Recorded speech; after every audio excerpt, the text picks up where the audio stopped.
Her farming family in 1908 takes a photo. What's behind the father is unexplainable.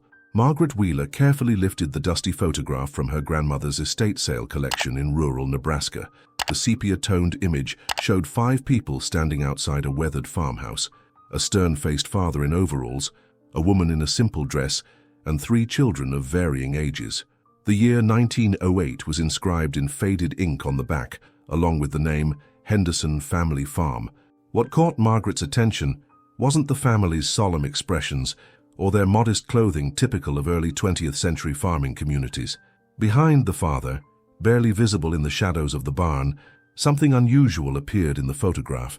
At first glance, it looked like farming equipment, but the shape seemed wrong for that era. Margaret, a retired history professor from the University of Nebraska, had spent decades studying agricultural development in the American Midwest. She recognized most farming implements from that period: plows, harrows, threshing machines. But this object defied identification. Its sleek metallic appearance and unusual proportions didn't match any known agricultural technology from 1908. The photograph measured 4 by 6 inches, printed on heavy cardstock typical of professional studio work, though this image was clearly taken outdoors. The clarity was remarkable for its age, allowing Margaret to examine minute details that would normally be lost to time. Margaret brought the photograph to her former colleague, Dr. James Morrison, who specialized in photographic analysis at the Nebraska Historical Society. His laboratory in Lincoln housed advanced equipment capable of revealing details invisible to the naked eye. Under magnification, the mysterious object became more distinct. It appeared to be approximately 8 feet in length, with a smooth cylindrical body that reflected light in ways inconsistent with farming equipment of the early 1900s. The surface seemed almost polished, lacking the rough, utilitarian finish typical of agricultural machinery from that era. "This doesn't match any farming implement I've seen from 1908, Dr. Morrison observed, adjusting the microscope's focus. "The metallurgy appears too advanced. Most farming equipment then was made of iron or basic steel with rough finishes." The Henderson family name yielded limited results in initial historical records.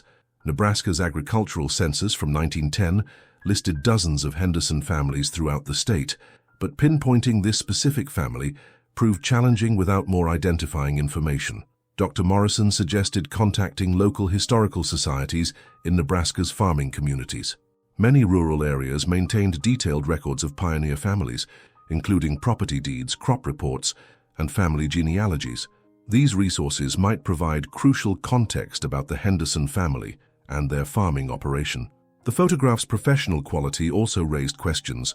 Most rural families in 1908 couldn't afford professional photography, typically relying on traveling photographers who visited farming communities seasonally. Research at the Custer County Historical Society revealed the Henderson family's remarkable story.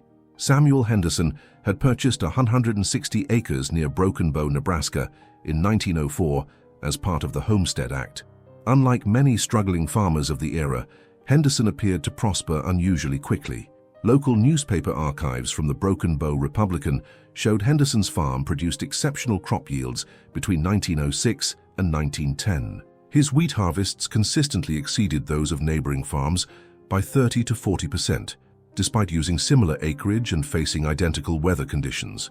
A 1909 article described Henderson as employing innovative farming techniques that astound his neighbors. However, the article provided no specific details about these methods, referring only to mechanical improvements of his own design. County property records indicated Henderson had constructed several unusual outbuildings on his farm, including a large workshop that required special permits due to its size and construction materials. The structure was reportedly built using steel and concrete, expensive materials rarely used in rural construction during that period. Sarah Henderson, Samuel's wife, had corresponded regularly with her sister in Iowa. The Nebraska State Archives contained several preserved letters from this correspondence. In one letter dated September 1908, Sarah wrote, "Samuel spends most evenings in his workshop, working on his inventions. The neighbors are curious about the sounds they hear, but Samuel insists his work must remain private until it's perfected." Margaret and Dr. Morrison traveled to the original Henderson property, now owned by the Kowalski family, who had purchased it in 1987. The current owners were unaware of the property's historical significance, but welcomed the researchers' investigation. The original farmhouse had been demolished in the 1960s, but the foundation remained visible beneath overgrown vegetation. More importantly, the large workshop described in county records still stood, though it had been converted into modern grain storage. Inside the building, beneath layers of accumulated debris and modern equipment, the researchers discovered evidence of the structure's original purpose. The concrete floor contained anchor points for heavy machinery, arranged in patterns that didn't correspond to typical farming equipment configurations. Metal fragments embedded in the floor showed signs of advanced metallurgical work. Dr. Morrison's analysis revealed alloy compositions that seemed sophisticated for the early 1900s, containing trace elements typically associated with precision manufacturing rather than agricultural applications.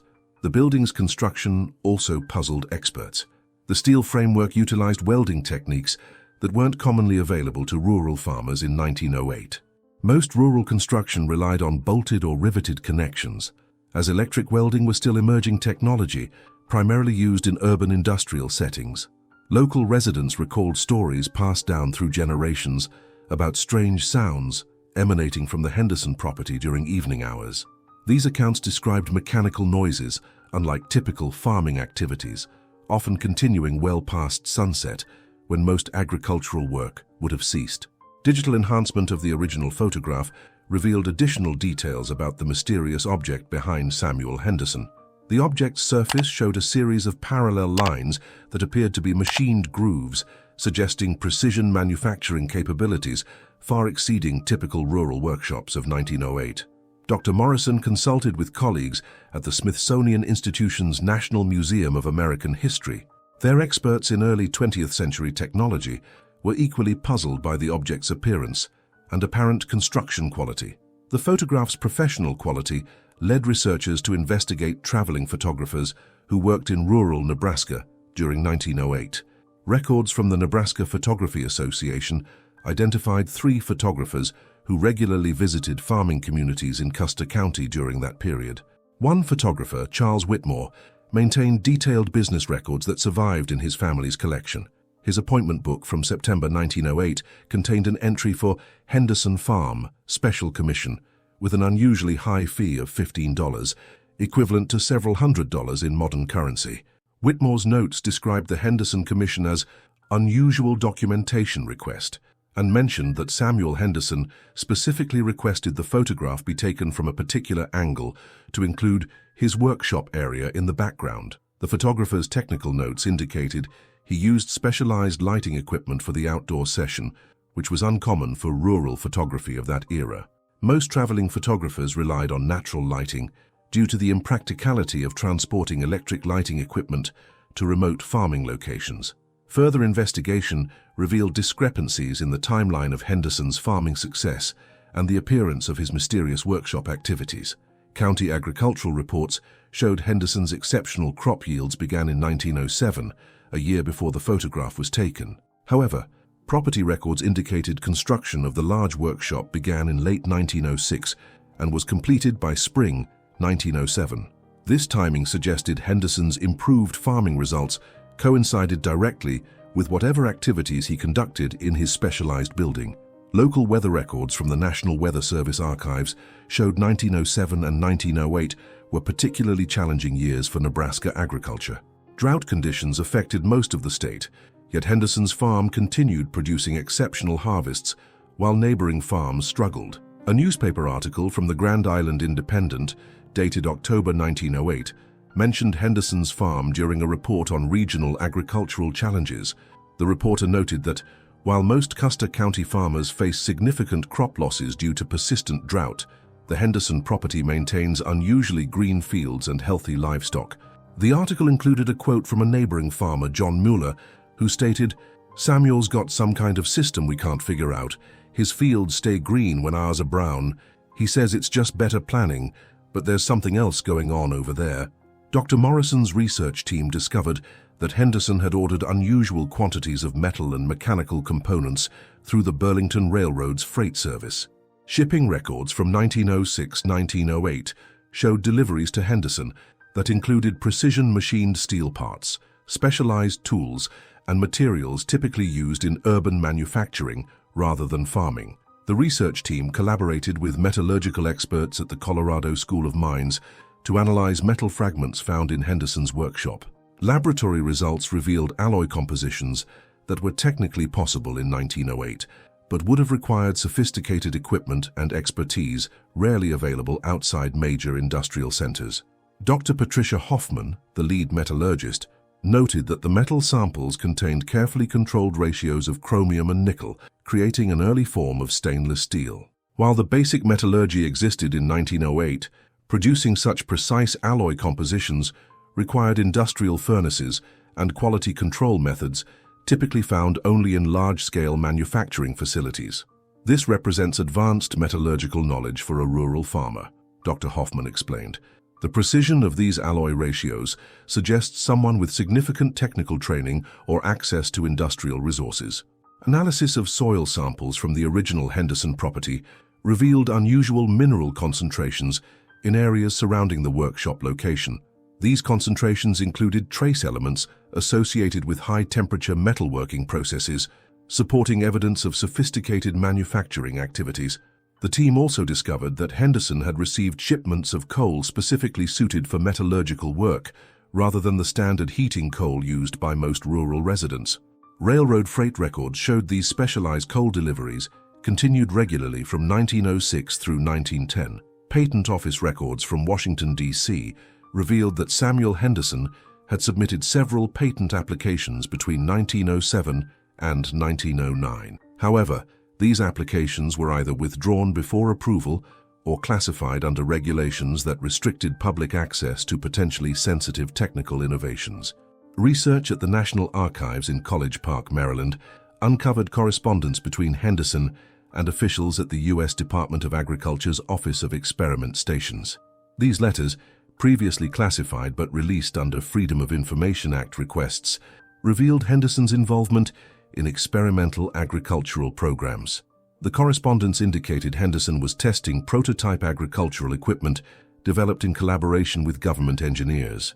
The program aimed to improve farming efficiency in anticipation of potential food shortages that might result from international conflicts, as tensions in Europe were already causing concern among U.S. policymakers. A letter from Dr. Seaman Knapp, director of the Office of Demonstration Work, dated July 1908, praised Henderson's remarkable progress in implementing advanced agricultural techniques under field conditions. The letter referenced specialized equipment that Henderson was testing, but provided no specific technical details. Additional documents revealed Henderson had signed confidentiality agreements, restricting his ability to discuss the experimental program with neighbors or local officials. These agreements explained his secretive behavior and reluctance to share details about his farming methods. The program appeared to be part of a broader government initiative to identify and develop agricultural innovations that could enhance national food security. Henderson was one of several farmers selected across different states to conduct field testing of prototype equipment. Government funding records showed Henderson received substantial financial support for his experimental work, explaining his ability to afford expensive materials and specialized construction projects that would have been beyond the means of typical farmers. Technical drawings discovered in Henderson's government correspondence revealed the true nature of the mysterious object visible in the 1908 photograph. The device was an early prototype of mechanized irrigation equipment designed to optimize water usage in drought-prone agricultural regions. The system incorporated an innovative pump mechanism powered by wind energy, coupled with underground water storage tanks and distribution networks that could deliver precise amounts of water to specific crop areas. This technology was decades ahead of similar systems that wouldn't become commercially available until the 1940s. Henderson's workshop served as both a manufacturing facility and testing laboratory for these advanced irrigation components. The specialized metallurgy and precision manufacturing techniques were necessary to produce durable equipment capable of operating reliably under harsh field conditions. The parallel lines visible on the device's surface in the photograph were cooling channels designed to prevent overheating of the pump mechanism during extended operation. This level of engineering sophistication demonstrated remarkable foresight in addressing practical challenges that wouldn't be widely recognized until much later in agricultural development. Field testing reports from Henderson's farm documented the system's effectiveness during the severe drought of 1907-1908. While neighboring farms suffered crop losses exceeding 60%, Henderson maintained normal production levels and actually increased yields in some areas. The success of Henderson's experimental irrigation system contributed to later developments in agricultural water management, though his specific contributions remained classified for decades due to the sensitive nature of government agricultural programs during the pre-World War I period. The investigation revealed that Samuel Henderson's mysterious workshop activities represented a crucial but largely forgotten chapter in American agricultural innovation. His collaboration with government engineers produced technological advances that influenced farming practices for generations, though his individual contributions remained unrecognized due to classification restrictions.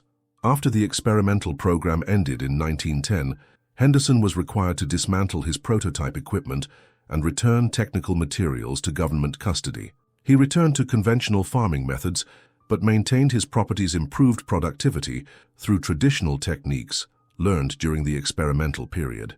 The Henderson family continued farming the property until 1934, when drought and economic pressures during the Great Depression forced them to sell the land. Samuel Henderson died in 1941, taking his knowledge of the experimental program to his grave, as his confidentiality agreements remained in effect throughout his lifetime. The 1908 photograph, originally taken to document the experimental program's success, became the only surviving visual evidence of Henderson's remarkable but secret contribution to agricultural science. The professional quality and specific positioning that had puzzled researchers were actually requirements of government documentation procedures. Margaret Wheeler's discovery brought recognition to Henderson's pioneering work in agricultural innovation and water management. The Nebraska Historical Society established a permanent exhibit honoring Henderson's contributions, and the original Henderson property was designated a state historical site. The photograph now serves as a reminder that groundbreaking innovations often emerge from unexpected sources, and that rural communities have long been laboratories for technological advancement, even when their contributions remain hidden from public recognition for decades.